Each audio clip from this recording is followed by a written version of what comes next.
Did you know that you have tiny glands in your eyelids that provide oils to your eyes to create a healthy tear film? What happens if those glands get clogged? In this episode of OCuTALK, optometrists and sisters, Sairah and Sana Malik, explain what Meibomian Gland Dysfunction is, what the common causes are, the best treatment options available, and long-term maintenance for healthy eyes and glands.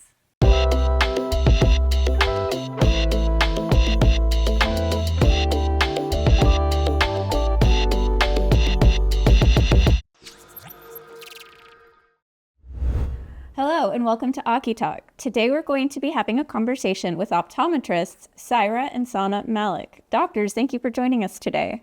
Thank you for having us. To get started, will you two tell us a little bit about your background and your specialty? Sure. I'll start. I'm Dr. Sairah Malik. I studied at I went to optometry school at the University of Houston. Originally, both of us are from Vancouver, Canada, so we grew up there, did all our undergrad, and then we went to school. I went to school in Houston, graduated in 2005, and basically worked for a LASIK practice for the first 7 years of my career, and then went ahead and opened up my own practice with my sister around 2012, 2015. And our specialty is dry eye. So we do a lot of dry eye, and we're really passionate about helping people with dry eye. Great. I am Sana. I'm the younger one. As Sarah mentioned, we were born and raised in Vancouver. I went to school in Philadelphia, and then I moved to Texas shortly after I graduated to join Sairah and open up our practice around 2013. I'm a mom of twins. I love to travel in my free time. As Sairah said, we specialize in dry eye, and we've been really excited to bring in some new technology to help treat dry eye. Well, for our conversation today, we were hoping you could talk to our audience about Meibomian Gland Dysfunction. What exactly is MGD? Okay, so MGD stands for Meibomian Gland Dysfunction. So essentially, we have glands that sit on the top and bottom eyelid. They're called Meibomian glands. So I'm going to show you a little picture of them. So this is the lower eyelid. So we scan everybody who comes to our practice. It's the meibographer that takes these pictures, and we scan everyone's glands. So the glands are responsible for the oil production. So in short, every time you blink, it stimulates these glands to release oils, and the oils essentially protect the tears, and help the tear film. So without the oil production, then the tears evaporate too quickly, and you essentially get symptoms of dry eye, which we'll discuss later.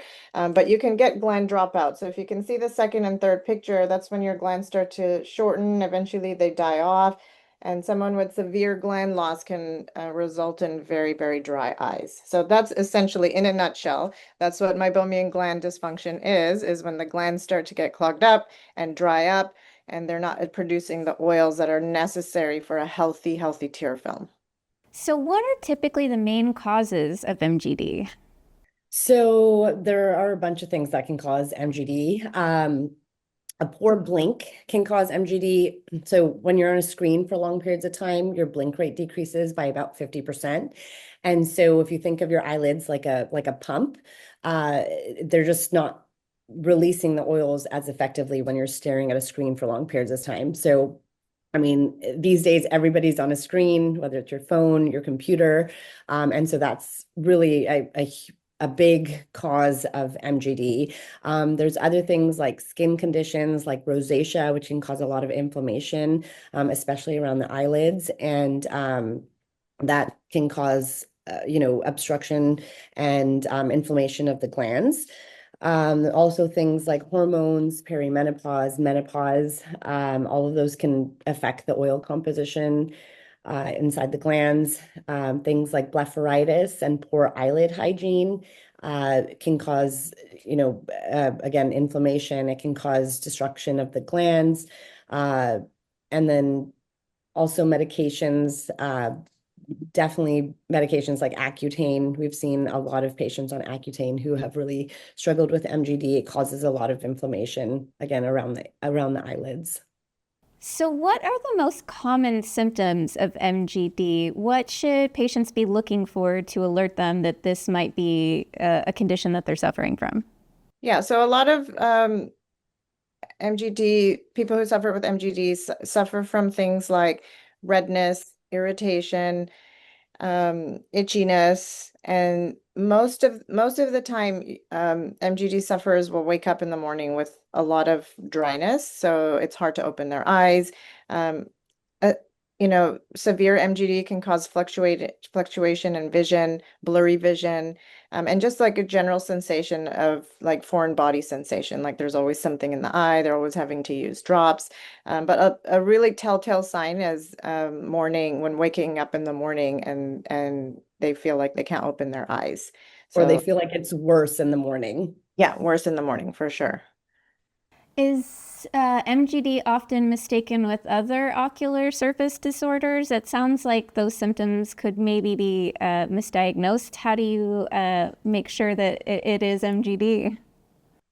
So as Sairah showed the imaging that we do on most patients, that's the best way for us to determine if it is MGD. There are different types of dry eye, and so the imaging kind of eliminates uh, trying to figure out what kind of dry eye we're looking at. Yeah, and another thing is other things can cause similar symptoms. So like allergies, different, like Sana said, the different types of there's different types of dry eye other than MGD. So like, the best way to do it is to scan the glands. But yes, symptoms like if you have allergies, you have other things going on, can have similar symptoms, but to really zone in on exactly what it is, the meibography, the imaging really, really helps.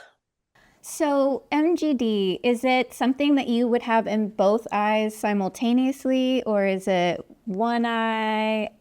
How does it manifest like that? Most of the time, MGD is shows up in both eyes, pretty equally. One eye might be slightly worse than the other, but if you're having MGD, it's going to be, both eyes because you're having the both, your eyes are blinking at the same time. They're working the same mechanism. So usually we see it in both. Sometimes we'll see one eye slightly worse than the other. People side sleepers maybe who sleep, with their or face against the pillow. Sometimes, we see worse in one eye, but generally it's a bilateral. What are the most common treatment options for patients with MGD? So OptiLight is a great option. It's an FDA approved IPL for MGD. There are many treatments for MGD. It's kind of a layered approach. It's not a one treatment plan for everybody. Also, lid hygiene is a really big one and a really easy one for patients, like the OCuSoft lid wipes, hypochlorous spray, warm compresses. They're just really simple things that patients can do to help with keeping it at bay. There's also things like low-level light therapy, which is red light therapy for the eyes. It just kind of helps stimulate the glands and helps with gland function. OptiLift is a great one. It's a muscle stimulator, along with radio frequency. So it heats up the glands, gets the glands functioning well. Also helps with stimulating the muscle around the eyes so that you get a bigger and stronger blink. Anything else, Sarah, that you want to add to that? No, but I do want to add that it is important, I think, to educate people that MGD is a chronic progressive thing, right? And just like brushing your teeth, eyelid hygiene is so important. Whether you get, the new technologies of IPL and OptiLight, all of that is so, so, so great. But at the end of the day, it's not a one and done, right? You don't get those procedures and then your MGD goes away. It helps open up the glands and it helps stimulate those meibomian glands to release the oils. But at the end of the day, majority of your time is spent at home. And what are you doing at home? And the home things are extremely important, like daily, just like you brush your teeth, you have to cleanse your eyelids. And do the hot compresses and do all that. So that I think is extremely important for eye care providers to provide that education, because a lot of the time when we see the patients, we get referrals from other clinics to, when they can't manage their dry eye. And so we see them when they're kind of at their end stage, but it's like the education, is not there. So I think that it's important for eye care providers to provide that education that yes, there are treatments available, but the main thing is to maintain at home, to do the hot compresses, to do the lid wipes and all of that. So I think that's huge. But we're I call so it their fortunate. homework. I give it to them as Yeah, homework. we give them homework. Yeah. We're doing your treatment here, but this is your homework to kind of maintain at home. Yeah, but the OptiLight and now we have the OptiLift. We have amazing treatments now for severe, MGD that, really hot compress is not making a dent because they're so clogged up. So just opening those up, getting those flowing again, but then going home and maintaining is super important, because if we do nothing when we go home, it's just gonna kind of come back. That makes perfect sense. Do you ever recommend any nutritional supplements for patients as at-home therapy? Yeah, so omegas are a great supplement. It just really depends on what kind of omega-3 fish oils they're taking. It's not our first line of treatment, but again, along with all of the at-home homework that we ask our patients to do, omegas are definitely part of that. Omegas are definitely not created equally. And so depending on what source and what form those omegas are coming from, they really do end up helping with MGD. The most effective type of omegas are going to be in triglyceride form, and we usually recommend about 2,000 to 3,000 milligrams per day. Are there any situations or cases where prescription products would be involved, like antibiotics, anything like that? Yeah, so antibiotic therapy is, and maybe I should say was, a first line treatment, because there was nothing really else. And so doxycycline was a big one that, previously and still is being used in a low dose form. So obviously not for the antibacterial as much as for the anti-inflammatory aspect of it. But honestly, that takes, we have to prescribe that for months, like, 3 to 4 months, sometimes up to 6 months, low dose doxycycline, which is very difficult on the gut. And I don't think that that's the best thing, to prescribe. I mean, back when we didn't have all these technologies, that was sort of the only tool that we could use as for people with severe MGD. But I don't use that. I don't recommend that, because we have so many other good things now that I think are as effective, even more effective than doxycycline, without the whole complications with the gut and all that. So it's available, but I don't think that it should be first line. What risk factors, or what factors, I guess, will increase the risk of patients developing meibomian gland dysfunction? Risk factors, so things like prolonged screen time, like we talked about. A lot of these things we've already really talked about. Age is a huge one. You can get skin laxity around the eyes, which can affect your blink rate or the way that you blink. Again, certain medications like Accutane we talked about, hormones, poor lid hygiene. I mean, these were all kind of things we touched on. Sairah, is there anything else that you want to add to that? No, but I think that screen time plays a huge factor. I mean, even the younger kids now, are on screens a lot. The amount of hours that you see kids spending time on screens is a lot. And so but studies show that when you're on the screen, when you're on your devices, you just blink less, and About blinking less. 50% less Yeah, than 50% less. And so just from that statistic alone, we know that MGD is going to be a huge problem going forward. I mean, I scan my kids' glands all the time because they're on the screens, and I'm like, can you, I'm like, when my daughter's on the screen, I'm like, you need to blink your eyes. You need to, like, not stare so much. You need to take breaks. You need to, consciously blink your eyes together. So education at home is huge for parents so the next generation doesn't end up with severe MGD, and we're already seeing that. I feel like the younger kids have worse looking glands than if you see Mhm. somebody who's in their 80s because they Well, didn't grow because up on I stuff. mean, they're now gaming and they're now, everything's homework's on the computer and everything is Yeah. done with screens now. So it is definitely affecting a lot, people a lot younger now. Younger, yeah. So I think it's a huge problem. So that's a huge risk factor in itself. And then the other things, like Sana mentioned, medications, lid hygiene, if they have blepharitis, things like that. That's kind of more prevalent in the older population. If they have blepharitis, that's going to really clog up those glands as well. So Or even uh, just makeup habits, not taking your yeah, makeup off and not getting those lids clean. I've also noticed a lot of men don't really clean around the lid region and they don't wear makeup. So I think they just don't realize that they really need to get that region clean. But I definitely notice a lot of, those lid issues with men. So you mentioned makeup. Can certain types of makeup or skincare products really affect the glands? I don't think, well, mascara, if you're not basically if you're not removing your eye makeup correctly or all the way, then all that debris, all that excess makeup is going to fall into those glands. So there are sort of dry eye friendly products out there, makeup wise. That's more to do with like sensitivity, stuff like that. But like, for example, people ask me all the time, what about waterproof mascara? I think that's terrible. I think it's difficult to remove, and there's always stuff that remains on the lids, and they get stuck under the lids and clog the gland. So removing the makeup, I think, is more important than what product you're using. But there are, dry eye friendly, sensitive makeup products out there for people who, because like for me, example, when I wear mascara, my eyes get very irritated and red and all of that. So I need to use something for sensitive eyes. But the more important thing, I think, is how do you remove your makeup? And do you remove your makeup? And do you remove it all the way?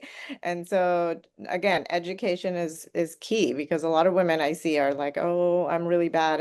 I don't clean my makeup all, before I go to bed." And so those are big no-nos. We need to educate and say it's really important as to how you remove your makeup, and using regular cleanser is generally very harsh for around the eyes. So you have to use something that's, eye friendly.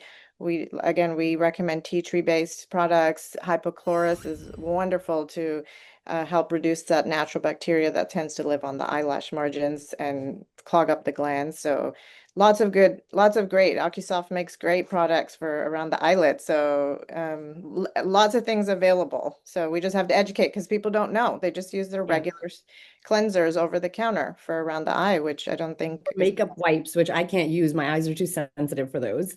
Yeah. Um, but I do think there are a few things that can cause irritation with makeup. I mean, definitely harsh chemicals, harsh fragrances, alcohol-based products, and all cause irritation and inflammation. Things like retinoids, they can definitely cause inflammation. But yeah, I think makeup removal is definitely going to be one of the biggest factors in terms of, leaving that debris on the eyelid and causing blockage of the glands. So you had mentioned that this is a long-term condition, it's chronic. Um, so can it ever be cured? Like if I wash my eyelids twice a day, long term, is that like a solution where maybe I won't be suffering from meibomian gland dysfunction in the future? That depends. Like, is your MGD mild? Is it moderate? Is it severe? How much gland loss do you have? If you have mild MGD, it's very manageable at home with just, hot compresses, with lid hygiene, with all that. Moderate to severe gets a little bit more challenging with just at-home therapies. Like we may have to add, some of the treatments that we offer. And that's like a series of treatments, but then you have to go home and sort of maintain that. I don't think that there's a cure for MGD. I mean, once you've lost glands, you can't get those back. But the ones that you do have, you want to really preserve those. And the good news is that the picture that I showed you, like, let's say, your glands are just starting to shorten and they haven't died off completely, right? So the studies are showing that the IPLs and the OptiLift, radio frequency, things like that, they're stimulating the regeneration of those glands. Like studies are showing that you can regenerate glands that are sort of slowly dying off. You can regenerate them. So that's very promising. It's very promising because before we just were like, okay, well, there's not much we can do. Your glands are sort of dead, So now when we see changes in meibomian gland dysfunction, obviously early intervention is key. So if we see changes and we're seeing them year after year and they're getting worse, I mean, those are signs that, okay, we need to do something. And these options are available, but I don't think that MGD is a one-time treatment, wash your eyelids a couple of times and that's it. Like you have to really, it's maintenance, just like you Well, it's maintain your teeth. yeah. I mean, MGD is chronic. It's inflammatory. So, inflammation over time always gets worse. And so you definitely want to continue with treatments, continue with the treatment plan that your doctor has for you, along with the at-home therapy. Well, thank you very much, both of you, for joining us today. Thank you so Thanks. much. Really appreciate it.